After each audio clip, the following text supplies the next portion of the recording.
Race was created before we knew about DNA. Genetics makes a mockery of race.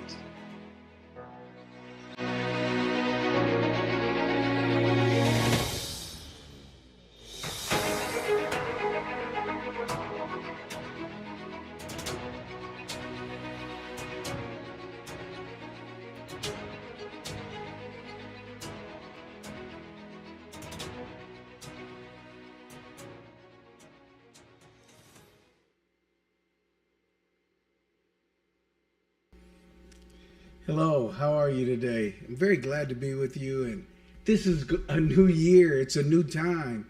And so there's a sense to be excited, not because the date has changed, not simply because there's going to be a lot of horns and stuff that were blasted off last night. There were, I should say. It's because God's into timing, and God will use timing to begin new seasons and to begin new moments in people's life. There's these God moments, and God uses timing to do that. He uses dates, He uses days, He uses weeks, and we're in the midst of one of God's timings. It's a great time to have a new beginning in the new year. And so this is the calendar new year. It's not the new year that the biblical people would have had, but it's a time for us to restart again and to look for God to do new and fresh things in our life, to be anticipative, to be expecting Him to do some great things for us. And that's what I'd like to talk about today, is just that, letting God do the new thing in us. And so this is about a desire for change. Now, remember, a lot of people are going to be trying to lose weight. They're going to be trying to remember certain things, start school. There are going to be all kinds of things that people want to do to renew themselves secularly. But I want to tell you the greatest renewal you can have is a revival in your spirit. Let this time be a time to get revived in your own spirit, man. Well, there's a story that I have to talk to you about from Matthew chapter 5, verse 21 through 43. On today, I won't read all those verses, but I want you to. I want you to spend time looking through those verses. It's about a man named Jairus. And Jairus had a daughter, and he sought Jesus out. And so I want to talk to you about this story because I think this story can be a start of new beginnings for us. First of all, I'd like to talk to you about the first piece, which I say from verse 21 through verse 24. Let me read those verses to you. And when Jesus had crossed again in the boat to the other side, a great crowd gathered around him, and he was beside the sea. Then one of the rulers of the synagogue, Jairus by name, and seeing him, he fell at his feet and implored him earnestly, saying, "My little daughter is at the point of death. Come and lay hands on her, so that she may be made well and live." And he went with him. This particular verse is about a father who has a desperate act to reach to his daughter. He's determined. That's the first point I want to share with you, is that he is determined. He comes and finds Jesus. He finds where he's at because he has already pre-heard that Jesus can heal, Jesus can set free, and Jesus can resurrect from the dead. There's nobody else to seek out but Jesus, and Jairus knows that. I say to you that you should know that. There's nobody to seek out. This father knows there's nobody to seek out but Jesus. This new year gives you a chance to be determined to seek Jesus out, because he's the only one who can pull you through and take you to the other side. So he sought him out because his need was so great. He had an urgency. I believe that as you start this new year, you have a spiritual urgency. An urgency to really become who God has called you to be spiritually in depth, to be spiritually aware, and to literally maximize your spiritual walk in God. Well, to be determined like that means that you have got to push through whatever the obstacles were, distance, traveling, whatever he had to do. This father knew he had to be there for his daughter. Now, Sometimes we have to be determined not only for ourselves, but we have to be determined for other people. We have to push through for our husband. We have to push through for our daughters, our sons. We have to push through for our family members, even our co-workers and our friends. Let me tell you for a moment, and please listen to me. You may not be the one that's wrong. You may not have done the wrong thing, but there's an obligation for you to have a determined spirit to literally press through so that others might find healing and hope, so that they might know Jesus, and so that Jesus might bring them into correction. Don't give up. Don't give up hope, and don't give up trying. Keep praying and keep staying in there and stick with them, because you need to be determined. God is changing people. Imagine how he's changed you and how different you are now because of the power of God. Well, be determined that God can change somebody else. This father was determined to reach Jesus, and in the middle of him doing ministry, he literally asked Jesus to come along with him, leave from where he is, so that he can come and help his daughter. He has an urgency. And I say to you that you have an urgency. The year has changed. Push forth with an urgency to be who God has called you to be. Stop letting things just happen to you. Stop being a victim and start being determined so that you can be victorious and accomplish the things that God has called you to do. The second piece that I think happens is something that's unusual. The scholars call this an entwined event. It's where the biblical text ties in two stories, but the two stories really have one meaning that lays upon them. And that meaning needs to be captured. And here, Jesus, while he's pushing through with his father to go see his daughter, on the way, a woman is in a crowd. Let me read this text for you from Matthew 25 to Matthew 28.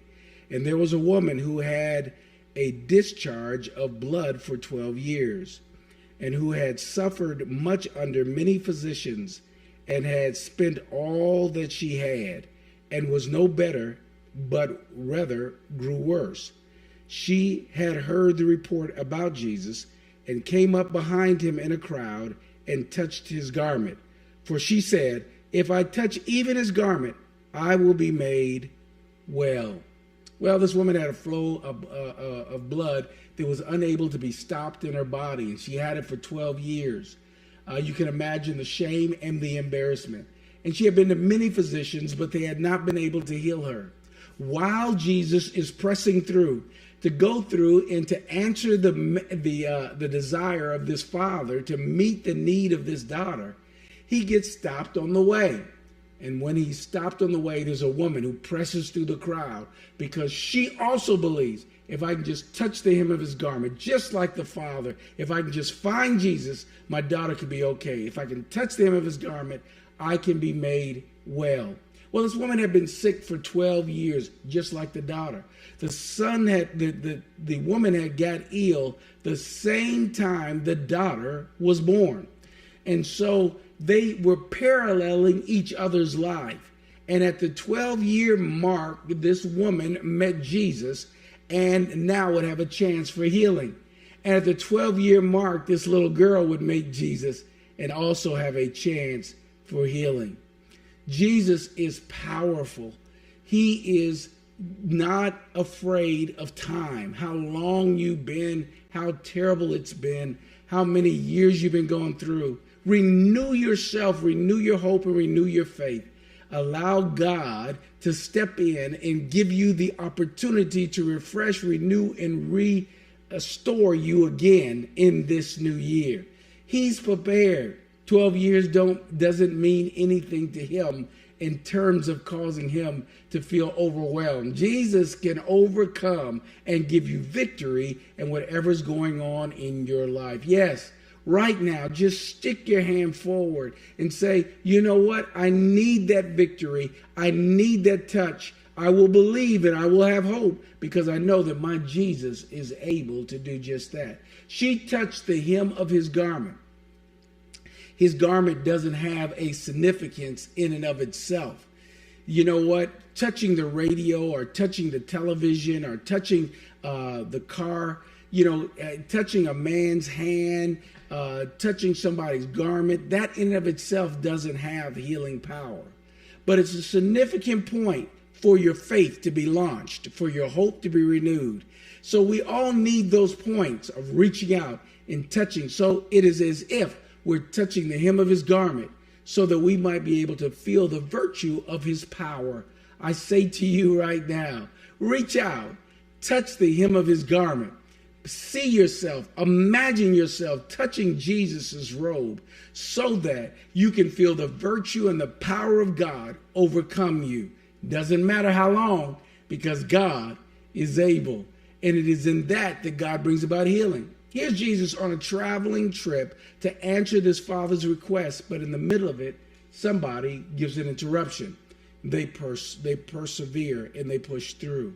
That's what I'd like to say to you is that, look, somebody's going to push through for their destiny while you're on the way to answer some desperate calling. God may call you to do something, but don't overlook how to act, behave, and carry yourself while you're doing the calling of God. One time, I was on my way to church service. While I was going there, I realized I was low on gas. Went to the gas station and drove forward to back up so that I could have the gas hose and my car on the same side. A car drove up and knew that I was backing up and forced himself into that spot. I jumped out my car, angry and upset, in a rush to get to worship, feeling that I was running late, trying to get there on time. And I went back to the man to tell him off, to tell him he didn't have the right to push his car in there when he knew that I was backing up. And as I took every step to get closer to him, as mad as I was, I heard the Lord's voice saying to me, how can you be on your way, determined to be in worship? And while you're on your way to worship, in the midst of it, you have an interruption. And that interruption now causes you to fall away from what you've been called to do. That's to worship. It's not just to get to church. It's to worship. Don't stop worshiping on your way to worship. Don't stop giving glory to God glory. Don't be in the choir and be so angry you can't sing. Don't be on the usher board and be so mad you can't be hospitable.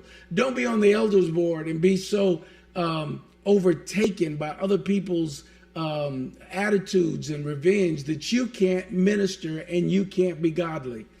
Don't allow yourself to be engrafted in somebody else's situation where you become sinful. Instead, when they come and touch the hem of your garment and you feel power leaving out of you, realize that Jesus has placed you there to minister to them. It gave me an opportunity to reach out and to be a blessing to him and minister him in the name of the Lord when I went there to curse him, because I was so upset and I was so mad. Let me tell you something, that in the midst of you going through to do what God has called you to do, there'll be some interruptions, but those people need God just like the place you're going. On the way, you're still doing ministry. On the way, you're still under your call. On the way, you're still under a mandate from God. Still do the task that God has called you to do. Here we find that though this woman presses through, she gets her destiny. Her destiny gets answered as she presses through and meets Jesus on this course of where he's going. She becomes healed and becomes whole. And Jesus is still traveling. Yes, we are traveling to answer what God has called us to do. And on the way, we still have to do ministry. When he arrives at the place that God had called, that Jesus had been called of God to go to, had been asked of the man to arrive to, had been in need of answering the daughter's great need, because now she has, in the very beginning, she was ill, and now she's passed away. And so now when Jesus walks in the room, one of the first things he does is he puts out all the non-believers. He gets rid of the people who don't believe and don't have hope and don't trust. I'm telling you that we continue to believe, we continue to have hope, but when that moment comes for us to do what God has called us to do, don't let nothing pull you away. It doesn't mean that you get rid of anybody who's not a believer. It means that you Don't let yourself be compromised by people who don't understand what God is doing. So when you go to manifest God's glory, make sure that your counsel, your wisdom, your insight is coming from him. Yeah, that might require you to close the door, come into a room by yourself so that you can do what God has called you to do. That's right. Write that book, write that song, get ready to record that music because God has called you to do it. Stop waiting for everybody else to necessarily encourage you and push you down the road. Go ahead and do what God has called you to do this year, and don't let anything turn you around. Let's look at this particular story as it ends with this arrival at Jesus into this room of this little girl.